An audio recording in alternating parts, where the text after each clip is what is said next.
Algunas escenas de este programa han sido representadas, incluyendo la descripción de investigaciones realizadas en la escena del crimen.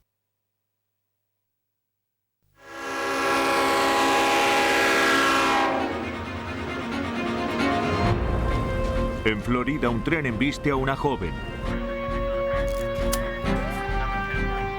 Pero lo que parece un suicidio podría ser un asesinato encubierto.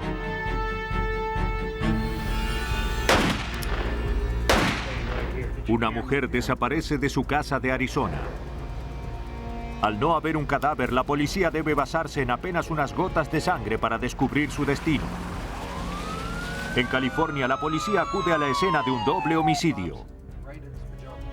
Solo los forenses pueden determinar si se trató de defensa propia o de un asesinato a sangre fría. Algunos asesinos se toman el trabajo de manipular la escena del crimen, pero es difícil ocultar la verdad. Y los forenses pueden detectar el engaño, sobre todo cuando está escrito con sangre contaminada.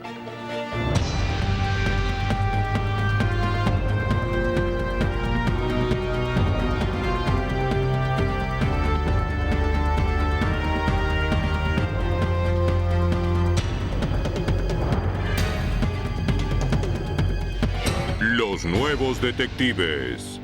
Casos estudiados por la ciencia forense. Hoy presentamos Sangre Contaminada. Alrededor de las 4 de la mañana del 5 de diciembre de 1993, un tren de carga atravesaba la pequeña comunidad de Crestview, en Florida. En un tramo aislado, el conductor del tren advirtió que había algo en las vías. ¡Alto! Parecía un cuerpo humano. Hizo sonar el silbato e intentó detener el tren.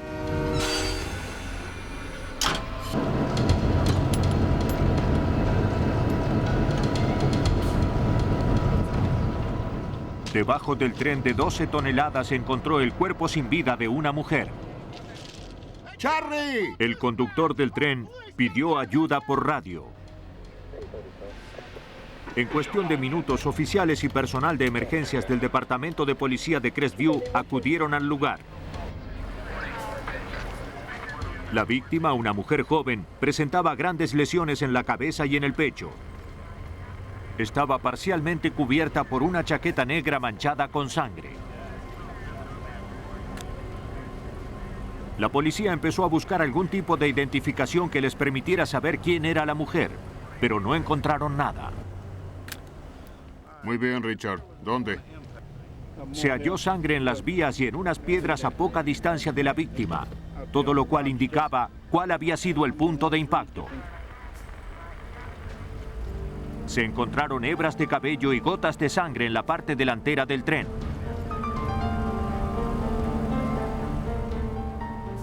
Pero los investigadores no vieron rastros de sangre en las vías que llegaran hasta el cuerpo de la víctima. El conductor declaró a la policía que mientras trataba de detener el tren, hizo contacto visual con la mujer que estaba tendida en las vías. La mujer no se movió mientras el tren se acercaba. Parecía estar mirándolo. Antes de abandonar el lugar, los técnicos tomaron fotografías. Durante la autopsia, el forense determinó que la causa de la muerte fueron grandes lesiones en la cabeza y el pecho de la víctima. Había sufrido múltiples fracturas de cráneo y también de costillas. El forense señaló que todas las lesiones coincidían con la embestida del tren. Al no surgir indicios de nada sospechoso durante la autopsia, los investigadores empezaron a buscar otras explicaciones a la tragedia. El jefe Maxie Barrow pensaba que solo había una. Pensábamos que era posible que fuera un suicidio. Podría tratarse de una persona deprimida que decidió tenderse en las vías para que el tren le pasara por encima. Para confirmar sus sospechas, los investigadores tenían que identificar a la joven. Varios vecinos pensaban que se trataba de Sherry Morrow, de 24 años, que vivía con su esposo a 1 kilómetro de las vías del tren. La policía fue a su casa. Ahí los recibió John Morrow, el esposo de Jerry, y un amigo que compartía la casa con el matrimonio. Los investigadores enseñaron al esposo una fotografía de la víctima. John Morrow no podía creer lo que veía. La mujer que yacía muerta en las vías era su esposa Jerry. Sé que es un mal momento para usted. Lo siento.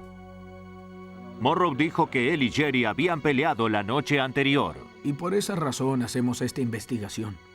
Pensaba que su marido la engañaba con otra mujer que había asistido a una fiesta en casa de la pareja. Eso la enfureció. ¡Basta ya! John la siguió afuera, decidido a convencerla de que estaba equivocada. Hablamos de eso y no lo entendió. Caminaron calle arriba hasta llegar a un teléfono. Ella tenía frío, de modo que John le dio su chaqueta. A pesar de sus esfuerzos, Jerry siguió enojada. Parecía estar deprimida. John volvió a casa pensando que lo mejor era dejarla sola. Pensó que Jerry llamaría a una amiga para que la fuera a buscar. Por favor, ¿puedes venir a buscarme? Es urgente. John nunca imaginó que su esposa se quitaría la vida. ¿Alguien lo vio salir? El compañero de la pareja corroboró la historia de John. Volvió a casa a 12:15. Al día siguiente, sin embargo, la madre de Jerry Morrow fue a hablar con la policía. De acuerdo, ¿su hija estaba casada? No podía aceptar que su hija Jerry se hubiera quitado la vida. Nunca se habría suicidado. John dijo, había tenido muchas aventuras y Jerry lo había descubierto. El resultado fue que Jerry decidió poner fin a la turbulenta relación. Poco antes había empezado a buscar un lugar donde vivir cerca de su madre. Quiero que sea cerca de tu casa por la calle Main. Y si bien Jerry estaba desolada por las infidelidades de su esposo, su madre estaba segura de que nunca se habría suicidado. Jerry estaba decidida a divorciarse. Y John trataba desesperadamente y por todos los medios de evitarlo. Es bastante común que la familia de un suicida diga que no puede ser que esa persona no se suicidó. Pero en este caso, en el caso de esta víctima, su madre me pareció muy convincente. Segura de que su hija no se había suicidado, de que nunca habría hecho algo así. A pesar de sus nuevas sospechas, los investigadores no hallaron nada que sugiriera que Jerry Morrow había sido asesinada. Casi un mes después de que encontraran su cuerpo junto a las vías, la joven fue sepultada. En el curso de los años siguientes, los investigadores interrogaron a decenas de amigos de Jerry. Trataban de buscar pruebas de que la habían asesinado, pero no encontraron nada. La investigación sobre la muerte de Jerry Morrow se detuvo. Se derivó el caso a un teniente de la policía de Crestview, Jerome Worley. Decidido a reflotar la investigación, volvió a interrogar a los amigos y conocidos de la pareja, empezando por su compañero.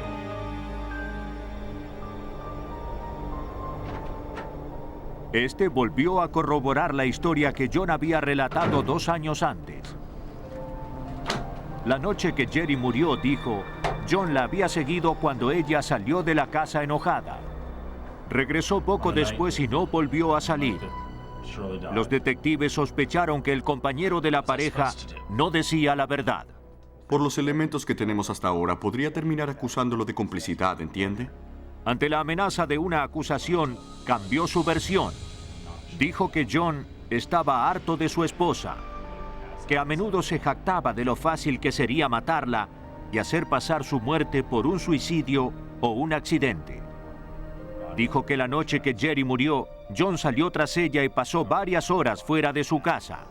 Si bien la declaración del compañero de la pareja confirmaba las sospechas de que John Morrow estaba relacionado con la muerte de su esposa, Worley sabía que no bastaba con demostrar que la habían asesinado. Con la nueva declaración, el compañero contradecía su versión anterior. En la corte sería solo su palabra contra la del esposo. De modo que teníamos que encontrar pruebas que demostraran su culpabilidad. Pero la víctima ya estaba sepultada y había muy pocos elementos en el lugar de su muerte. Encontrar pruebas no sería fácil. Durante casi 3 años, la policía de Crestview, Florida, se esforzó por hallar sentido a la muerte de Jerry Morrow, de 24 años. Si bien todas las pruebas indicaban que se había suicidado tendiéndose ante un tren que se acercaba, los investigadores sospechaban que su esposo, John Morrow, la había asesinado. Pero no tenían pruebas. Los investigadores enviaron los pocos elementos que tenían al laboratorio del Departamento de Policía de Florida, ubicado en Pensacola. Ahí la forense Jan Johnson, especialista en la interpretación de manchas de sangre, empezó a examinar las fotografías del lugar y la ropa de la víctima.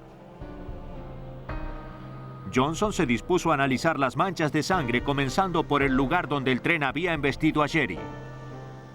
En líneas generales, si un cuerpo está tendido inmóvil, sin movimiento alguno y sobre las vías, cuando finalmente el tren embiste a la víctima, quedan salpicaduras de sangre en el punto de impacto. Pero en las fotografías no había salpicaduras en ese punto. La sangre estaba acumulada. Para Johnson, la única forma de explicarlo era que Jerry ya estaba sangrando cuando se tendió en las vías. La ausencia de rastros de sangre en el tramo de vía que conducía al cuerpo de Jerry también era enigmática. Si un tren embiste a una persona que está tendida en las vías, lo que se ve es un rastro de sangre que va desde el punto de impacto hasta donde está el cuerpo. De hecho, ninguna de las lesiones producto del impacto del tren había sangrado. Eso solo tendría sentido si la víctima estuviera muerta antes del impacto. Una vez que el corazón se paraliza, el flujo de sangre se detiene. Es por eso que si se produce una herida luego de eso, esta sangra muy poco. Pero si el tren no la mató, la pregunta es, ¿qué lo hizo? Para descubrirlo, Johnson empezó a analizar las manchas de sangre halladas en la ropa de la víctima. Descubrió salpicaduras de sangre en la camiseta de la víctima, pero las manchas no correspondían a ninguna de las heridas de la cabeza que se mencionaban en el informe de la autopsia. Las manchas se relacionaban con un tipo específico de herida. De no haber conocido el caso, si solo hubiera recibido la ropa, no me cabe duda de que habría pensado que alguien la golpeó. Es lo que se concluye del examen de la ropa. La camiseta presenta salpicaduras y eso se relaciona con alguien que recibió un golpe, una puñalada, algo de esas características. Johnson transmitió sus conclusiones a Crestview. Video policial. Los análisis forenses convencieron a los detectives de que Jerry Morrow había sido asesinada. Sin embargo, para poder presentar el caso ante un jurado, tenían que encontrar las heridas fatales que nadie había detectado años antes. 3 años después de que la sepultaran, se decidió exhumar los restos de Jerry para que el forense efectuara una segunda autopsia. Un nuevo médico forense empezó a buscar pruebas del homicidio. En la parte posterior del cráneo de la víctima, descubrió heridas producto de un golpe contundente. Las lesiones no eran producto del impacto del tren. ¿Alguna herida en particular? A continuación, el médico forense Michael Berkland volvió a examinar las fotografías de la primera autopsia en busca de anormalidades. Advirtió que la víctima presentaba extrañas magulladuras en el cuello, algo que no figuraba en el informe de la autopsia original. Las radiografías revelaron una fractura de hioides, un hueso del cuello que está ubicado en la base de la lengua. El doctor Berkland consideró que el tren no podía haber provocado esa lesión. Es extremadamente improbable que el tren la haya golpeado de forma tal de fracturar el hioides y dejar la mandíbula intacta. Es una estructura muy protegida y está en lo alto del cuello, detrás de la mandíbula. La explicación más razonable para la fractura del hioides era que Jerry Morrow había sido estrangulada. Las lesiones halladas en el cráneo y la fractura del hioides dieron a los investigadores la prueba que necesitaban para demostrar que Jerry Morrow había sido víctima de un homicidio. Si bien los investigadores sospechaban que su marido, John Morrow, era el culpable, necesitaban hallar la manera de relacionarlo con el lugar del crimen. Una pareja iba caminando entre las vías. Aunque habían pasado varios años, la policía buscó a todos los conductores ferroviarios que habían pasado por la zona la noche en que Jerry fue asesinada. Uno de ellos reconoció las fotografías de John y Jerry Morrow.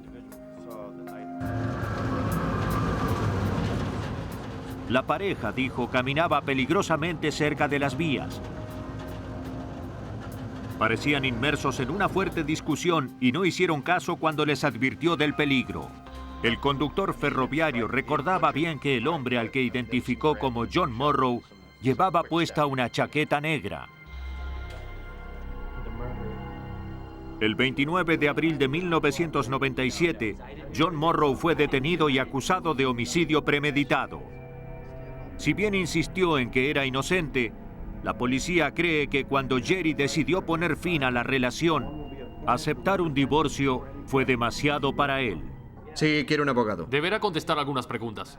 Mientras la pareja discutía caminando junto a las vías, John tomó un instrumento contundente y golpeó a Jerry en la parte posterior de la cabeza. Como ella no perdió el conocimiento, terminó la tarea con golpes y luego la estranguló, fracturándole el hioides en el proceso. Después dejó el cuerpo sobre las vías y lo cubrió con su chaqueta salpicada de sangre. Jerry debió morir en cuestión de minutos. El jurado halló a John Morrow culpable de homicidio. Fue condenado a reclusión perpetua sin posibilidad de libertad condicional. John Morrow trató de engañar a los investigadores encubriendo la causa de la muerte de su víctima. En una comunidad suburbana al norte de Phoenix, Arizona, los investigadores tendrían que probar un homicidio sin contar con el cadáver de la víctima. La noche del 4 de junio de 1989, la policía del condado de Maricopa debió acudir a la casa de Earl y Ruby Morris. La hija de la pareja, Cindy, temía que algo le hubiera pasado a su madre Ruby de 49 años. Ambas habían acordado encontrarse ese día, pero Ruby no asistió. Cuando Cindy llegó a la casa de sus padres, encontró el dormitorio desordenado. Algo andaba mal. Yo lo noté. Me di cuenta de eso. Advirtió también que faltaba una pistola calibre 22. Dijo que su padre Earl estaba en ese momento en Los Ángeles, California, pero que volvería al día siguiente bien temprano. Pero a la mañana siguiente, ni Ruby ni su esposo Earl habían vuelto a casa. El teniente Lee Luginbull, del Departamento de Policía del Condado de Maricopa, quedó a cargo del caso. Tras estudiar la declaración de la hija, aceptó iniciar una investigación por desaparición. La hija Cindy debía encontrarse con su madre ese día para almorzar, pero esta no apareció. Eso no era habitual en su madre, que era una persona muy activa, siempre cumplía con todos sus compromisos y mantenía la casa en perfecto orden. Había cosas que llamaban la atención en la casa. Ruby no solía ser así. Esa tarde, el detective volvió a la casa de los Morris para hablar con miembros de la familia. Cuando le preguntaron sobre la relación entre su padre y su madre, Cindy dijo a la policía que después de 30 años de matrimonio, las cosas entre sus padres no andaban bien en los últimos meses. Ruby había descubierto que Earl tenía una amante. Molesta y enojada, Ruby empezó a amenazar con poner fin al matrimonio y aseguró que dejaría a su esposo en la ruina. Earl, un exitoso contador de 49 años, le dijo que eso nunca ocurriría.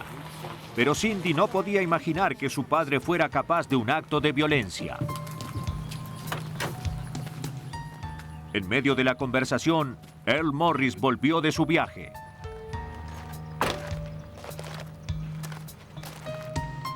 Cindy comentó que el auto que conducía no era el suyo. Señor Morris. ¿Sí? Soy el teniente Luginbull. Earl explicó que su auto modelo El Camino había tenido problemas a unos 300 kilómetros de su casa. Luego de pasar varias horas en la carretera, logró que alguien lo llevara hasta el aeropuerto Sky Harbor de Phoenix. Ahí, dijo, había rentado un auto para volver a su casa. Pero el detective sospechó de inmediato de la historia de Earl. Solo era una indicación. Observé su ropa y su aspecto en general. Lucía realmente bien. No parecía un hombre que hubiera tenido problemas con su auto. No se lo veía cansado. El detective también vio etiquetas aéreas nuevas en el equipaje de Earl, lo que sugería que había viajado desde California en avión, no en auto. Y las etiquetas del equipaje eran de San Diego, no de Los Ángeles. Una vez despertadas sus sospechas, el investigador interrogó a Earl sobre la desaparición de Ruby. Si bien no podía explicar por qué faltaba la pistola calibre 22, no pareció preocuparle el paradero de su esposa. Ruby dijo, solía irse unos días sin decir una palabra. Earl me dijo que no era raro que Ruby se fuera un par de días, que ella tenía dinero y tarjetas de crédito y que por lo tanto podía salir y visitar amigos sola. De modo que a él no le preocupaba realmente que se hubiera ido. Los investigadores no pensaban lo mismo. Se dispusieron a corroborar la historia de Earl, para lo cual empezaron a examinar las carreteras interestatales en busca de su auto, pero no dieron con el vehículo a pesar de que condujeron durante horas. Tampoco había información de que lo hubieran remolcado. Se emitió una orden de búsqueda del automóvil. Poco después apareció el auto de Earl Morris. Estaba a casi 600 kilómetros de distancia estacionado cerca del aeropuerto de San Diego. Sí, aquí tenemos el automóvil de Earl. Las autoridades de San Diego se hicieron cargo del vehículo y dispusieron su traslado a Arizona. Muy bien, gracias. Adiós. Para los investigadores ya era evidente que la historia de Earl Morris era mentira. Para descubrir qué ocultaba, obtuvieron una orden de registro. Esa tarde la policía volvió a la casa. Los investigadores no encontraron rastros de nada sospechoso, por lo que empezaron a examinar el dormitorio en busca de algún elemento. Descubrieron varias manchas de sangre en la alfombra cerca de la cama. James Serpa, supervisor del laboratorio del Departamento de Policía del Condado de Maricopa, advirtió que las manchas tenían un aspecto extraño. La alfombra del dormitorio principal presentaba rastros de un movimiento circular, lo que podía indicar el uso de un producto de limpieza. Los técnicos también hallaron salpicaduras de sangre en la cabecera de la cama matrimonial. Se envió todo al laboratorio policial para su análisis. El descubrimiento de tanta sangre no resultaba alentador para los investigadores. En el dormitorio principal había una cantidad significativa de sangre. Era evidente que alguien había resultado herido, si no muerto. Los técnicos empezaron a examinar el vehículo de Earl Morris en busca de pistas. El examen reveló la presencia de varias manchas de sangre en la alfombra del asiento del acompañante. Se tomaron muestras y se pidieron análisis de ADN. Los análisis llevarían su tiempo, pero la policía ya pensaba que Earl Morris había matado a su esposa. Luego habría transportado su cuerpo en el auto, lo que significaba que el cadáver podría estar en cualquier parte entre Phoenix y San Diego. Mientras los investigadores iniciaban la ardua tarea de tratar de localizar los restos de Ruby, una de las hijas de la pareja aportó información. Earl tenía una embarcación que mantenía anclada en San Diego. Pensando que eso tendría relación con el caso, la policía se comunicó con las autoridades de San Diego. Unos días después, la policía del puerto de San Diego envió una grabación de video a los investigadores del condado de Maricopa. la cinta se había filmado el mismo día que se denunció la desaparición de Ruby. En la misma se veía una embarcación en llamas. Las autoridades la habían identificado y pertenecía a Earl Morris. Para los detectives el significado era evidente. Pensamos que Earl rentó otra embarcación para remolcar la suya y que luego la incendió para ocultar el cuerpo de Ruby y también el arma homicida. Por último, la embarcación se hundió en aguas demasiado profundas como para recuperarla. A pesar de las torpes mentiras que Earl Morris decía a la policía, parecía que podría salirse con la suya. Los detectives del condado de Maricopa, Arizona, estaban seguros de que Earl Morris había asesinado a su esposa Ruby de 49 años y que luego la había sepultado en una tumba acuática a centenares de kilómetros de la costa de California.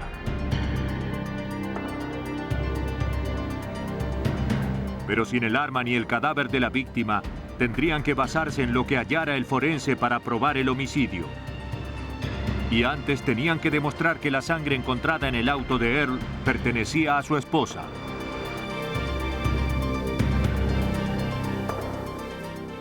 Al no tener muestras de Ruby para hacer una comparación, los forenses recurrieron a un proceso llamado paternidad revertida, mediante el cual se aíslan bandas de ADN que se transmiten sin modificaciones de madre a hijo. James Serpa, el supervisor del laboratorio policial del condado de Maricopa, comparó luego el perfil genético de las muestras tomadas en el auto con las de las dos hijas y los hermanos de Ruby. La mancha de sangre de la alfombra del auto correspondía a la madre de los hijos de Ruby y a la hermana de los hermanos de Ruby. Si bien tenían un caso circunstancial, los investigadores detuvieron a Earl Morris y lo acusaron de homicidio. A través de su abogado, Earl se negó a hacer declaraciones. A medida que se acercaba el momento del juicio, los investigadores trataban de hallar pruebas más tangibles contra Morris, pero no encontraron mucho más. Un día les comunicaron que Morris quería hablar. Admitió que había mentido ante las autoridades, pero dijo que no había sido para ocultar el asesinato de su esposa. Luego entré al dormitorio. Earl Morris dijo que Ruby se había quitado la vida. Confesó también que en las primeras horas de la mañana del 4 de junio había entrado al dormitorio y encontró a Ruby muerta y con la pistola calibre 22 de la pareja en la mano. Había sangre por todas partes. Quiso evitar a la familia el dolor de un suicidio, de modo que limpió la habitación y llevó el cuerpo a San Diego, donde luego se deshizo de los restos. Pensó que para la familia sería mucho más fácil de aceptar que Ruby había decidido marcharse. Aunque la policía consideró que el relato era ridículo, los investigadores pensaron que la historia de Earl Morris podría crear una duda razonable en el jurado. A menos que los investigadores pudieran encontrar pruebas tangibles del homicidio, Morris podría salirse con la suya. Al ser imposible examinar el cadáver de la víctima, sería difícil rebatir la versión de Earl. Se convocó al teniente Rod Englert, especialista en análisis de manchas de sangre, para que colaborara en la investigación. Englert y Serpa empezaron a examinar la cabecera de la cama del dormitorio de la pareja. Cuando le aplicaron luminol, Englert no tuvo dudas de que las salpicaduras de sangre que tenían la forma de un rocío eran producto de un tipo específico de herida. Bueno, cuando hay un crimen violento, las manchas se dividen en tres grandes categorías. La categoría inferior, que supone un impacto de escasa velocidad, se caracteriza por gotas y manchas de sangre. La segunda categoría corresponde a un golpe contundente y es de velocidad intermedia. Y la tercera categoría, que corresponde a este caso, es de alta velocidad. Tiene un patrón muy específico y fácil de identificar. que supone la atomización de la sangre. Corresponde a un disparo. Tras fotografiar minuciosamente las manchas de sangre, Englert empezó a buscar anormalidades en las mismas. Encontró algo que atrajo su atención de inmediato. Si miramos la cabecera de izquierda a derecha, vemos que la sangre sigue un patrón ascendente en esa dirección. Luego hay otro movimiento que se superpone y va en otra dirección. De modo que tenemos dos patrones que no son simultáneos. La disposición de las manchas de sangre indicaba que a Ruby le habían disparado al menos 2 veces, y si ella se hubiera suicidado como aseguraba Earl Morris, le habría resultado muy difícil hacerlo. Los investigadores coincidieron. Sobre la base de los análisis forenses, no se podía dudar de que Ruby Morris había sido asesinada. La policía pensaba que Earl Morris había decidido matar a su esposa para evitar los perjuicios financieros que ocasionaría un divorcio. Mientras Ruby dormía en la cama del matrimonio, él tomó la pistola calibre 22 y le disparó varias veces a la cabeza.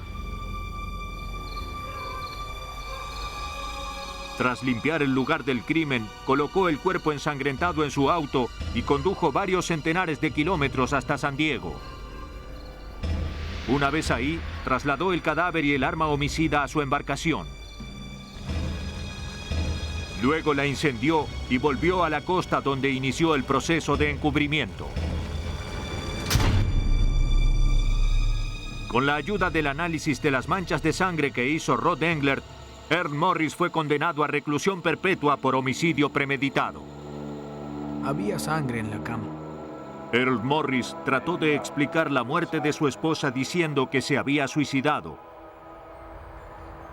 Pero hay asesinos que admiten haber matado a sus víctimas y dicen a los investigadores que fue en defensa propia.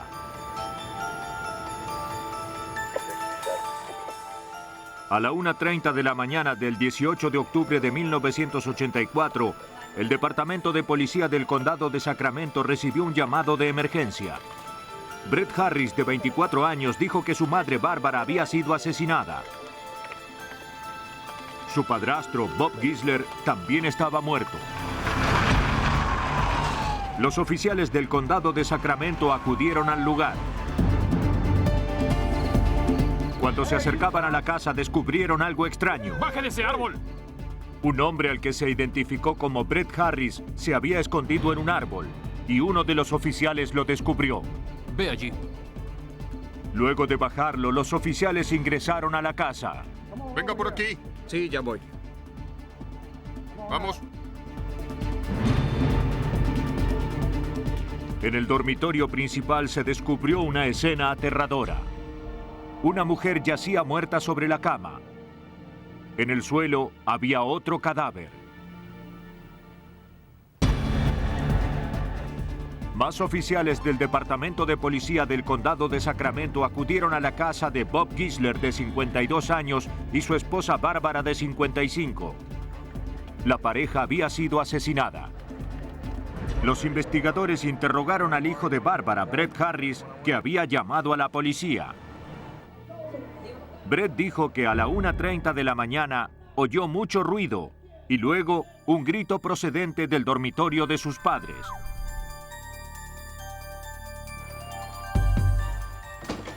Cuando entró a la habitación, vio a su padrastro de pie junto al cadáver de su madre.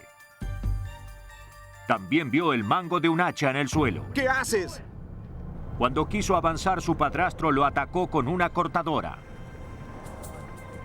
Brett dijo que le había hecho frente y que había matado a su padrastro a golpes en defensa propia. Trasladaron al joven a la estación de policía. Los técnicos forenses ingresaron al dormitorio.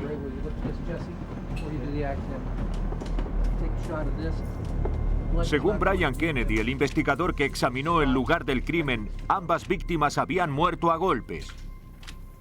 Tenían la cabeza y el rostro completamente desfigurados y había manchas de sangre por todas partes. En algún momento El aire debe haber estado lleno de una especie de rocío de sangre, de gotas de sangre. Era un espectáculo realmente aterrador.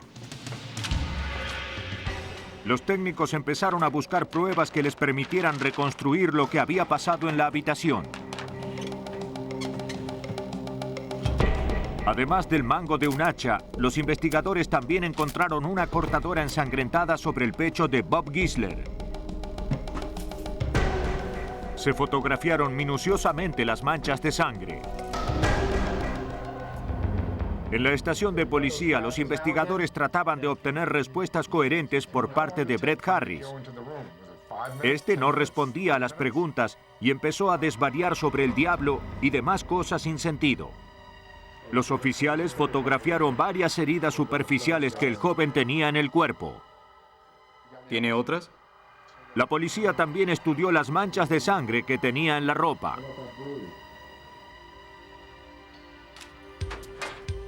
Había muchas preguntas sin respuesta y la policía esperaba que la autopsia de las víctimas pudiera aclarar las cosas. El forense concluyó que Bob y Barbara Gisler habían muerto como consecuencia de golpes contundentes en la cabeza. El encarnizamiento había sido tal que ambas víctimas se habían fracturado los brazos al defenderse de su agresor. David Druliner, asistente especial del fiscal general, siguió la investigación. Consideraba que el resultado de las autopsias era inquietante. El encarnizamiento con que mataron a las dos personas, a la madre y al padrastro de Harris, era algo muy pero muy similar. Si el padrastro hubiera asesinado a su esposa y luego Harris hubiera matado a su padrastro, no necesariamente habrían tenido que hacerlo de la misma manera. Eso es algo muy extraño. Las autoridades no podían ignorar la posibilidad de que una sola persona hubiera cometido ambos crímenes. Si Brett Harris era el responsable del doble homicidio, los investigadores tenían que descubrir qué había motivado su encarnizamiento. Recurrieron a miembros de la familia en busca de información. La hermanastra de Brett dijo a los detectives que su padre y su madrastra siempre habían tenido una buena relación con el joven. Si bien Brett tenía problemas psiquiátricos, su hermanastra señaló que había mejorado mucho en los últimos meses y que con la ayuda de medicación, sus perspectivas para el futuro eran alentadoras. Agregó que la relación de Bob y Bárbara era muy buena y que no podía imaginar que su padre pudiera lastimar a su madrastra. Nada de lo que oían los investigadores coincidía con la versión de Brett Harris sobre los hechos. Con la sospecha de que el joven de 24 años podía estar ocultando algo, recurrieron al laboratorio policial del condado de Sacramento en busca de respuestas. Ahí el forense Brian Kennedy examinó las manchas de sangre para contribuir a la reconstrucción del crimen. Era un caso interesante, ya que en la casa había 3 personas, pero solamente una salió con vida. Y esa persona tenía su versión. La historia no era del todo imposible. Y lo que hice fue tratar de hallar elementos que reafirmaran su versión. Analicé las cosas para ver si su historia era verdad. Pero en una de las fotografías que se tomaron en el dormitorio, Kennedy advirtió algo extraño. Toda la habitación estaba llena de sangre, pero la parte de la alfombra que estaba bajo el cuerpo del padrastro estaba limpia. Para Kennedy solo parecía haber una explicación posible para ello. Él cae al piso y no puede moverse, de modo que todo su cuerpo protege la alfombra de la sangre que provenía de su esposa. Y por eso sabemos que él se desplomó primero, luego la atacan a ella y su sangre cubre el resto de la habitación. Hay sangre de ella sobre él, pero no hay sangre debajo de él. El hallazgo contradecía la historia de Brett, que dijo que ya habían golpeado a su madre y que ésta estaba desangrándose en el suelo cuando él entró al dormitorio. Ahora todo indicaba que Brett Harris era el asesino de su madre. Kennedy empezó a examinar las manchas de sangre de la ropa del joven, pero los análisis serológicos indicaron que la sangre que había en la ropa de Harris era solo de su padrastro.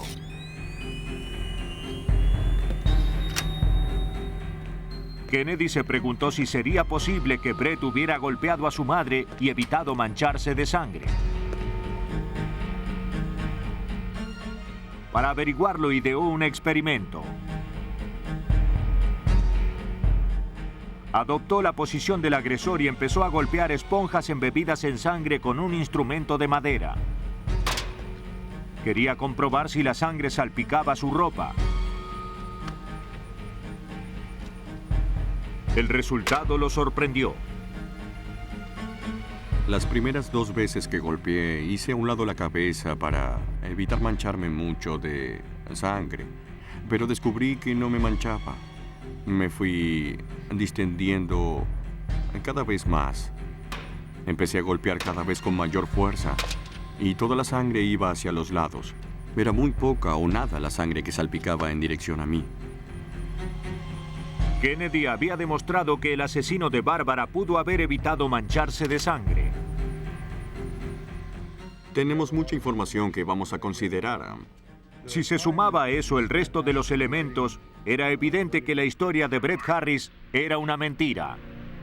Se presentaron 2 acusaciones de homicidio premeditado contra Brett Harris, al que luego se sometió a una evaluación psiquiátrica.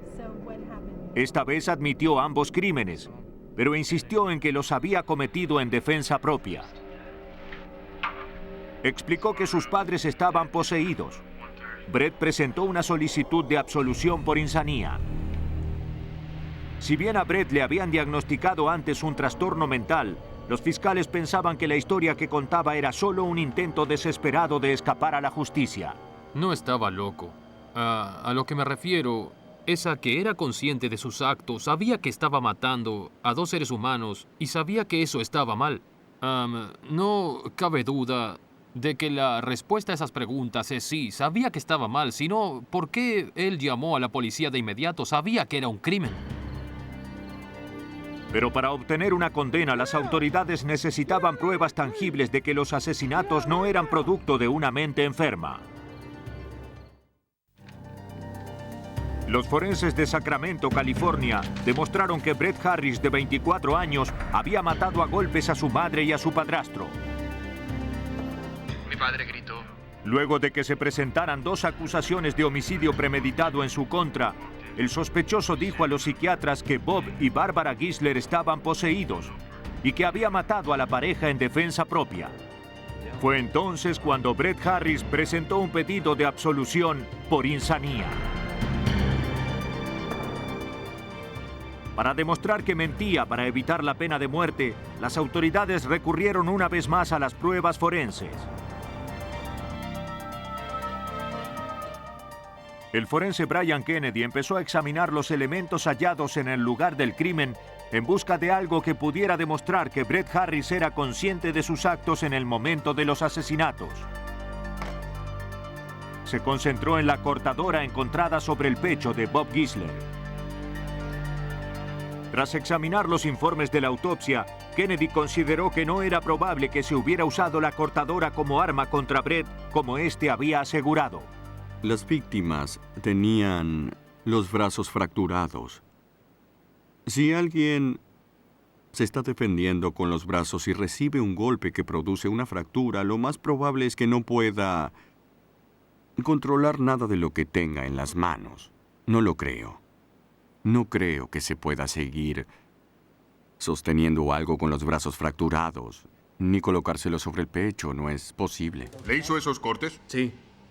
Sospechando que Brett Harris había montado la escena del crimen para despistar a los investigadores, Kennedy buscó la manera de explicar las heridas producto de la cortadora que tenía el joven. Estas heridas parecen autoinfligidas, ya que se encuentran en el lugar exacto en que una persona diestra podría cortarse el brazo izquierdo, la mejilla derecha, y también se cortaría el pecho de izquierda a derecha. Todo indica que él mismo fue quien se hizo esas heridas. Los hallazgos forenses constituyeron una prueba irrefutable de que Brett Harris se había tomado mucho trabajo para ocultar su culpabilidad. Para los fiscales, eso demuestra que era consciente de sus actos. Alteró la escena del crimen antes de que los oficiales llegaran al lugar, de modo que él trató de burlar a la policía.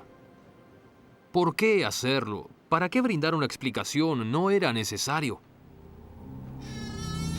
Si bien desconocen el motivo, los investigadores piensan que el 18 de octubre de 1984, Brett Harris irrumpió en el dormitorio de su madre y su padrastro mientras estos dormían. Usó el mango de un hacha y mató a golpes a Bob y a Barbara Gisler. Después de matarlos, fue a la cocina y se lastimó con una cortadora que tomó de un cajón. Luego volvió al dormitorio y alteró la escena.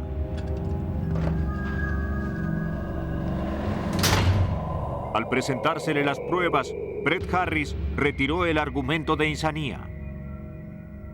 Se declaró culpable de homicidio premeditado y de otro no premeditado. Fue condenado a 41 años de prisión y reclusión perpetua. Los asesinos que dominan el arte del engaño pretenden confundir a los investigadores manipulando la escena del crimen. Pero los especialistas forenses pueden hacer justicia a las víctimas de homicidio porque desbaratan las mentiras del asesino que están escritas con sangre contaminada. Versión en español, Palmera Record.